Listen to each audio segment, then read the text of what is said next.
Duyğu adası. Bir zamanlar bütün duyğular bir adada yaşardı. Bir gün adanın batacağını görən duyğular adanı tərk etməli olurlar. Hər kəsin özünün öz qayğı vardı. Bir tək sevgidən başqa. Sevgi duyğulardan kömək istədi. Zənginlikdən soruşdu.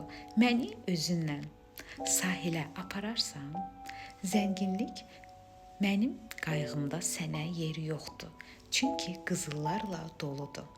Kədərdən soruşdu. Kədər cavabında mən çox kədərliyəm və tək qalmaq istəyirəm. Xoşbəxtlikdən soruşdu. Məni özündən sahilə apara bilərsən? Xoşbəxtlik o qədər xoşbəxt idi ki, sevgini eşidə bilmədi.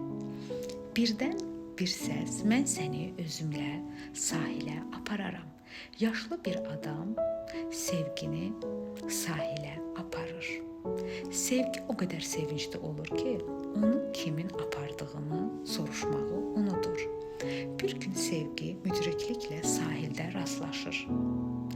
Məni sahilə aparan o yaşlı adamın kim olduğunu bilirsən, müdriklik cavab verir.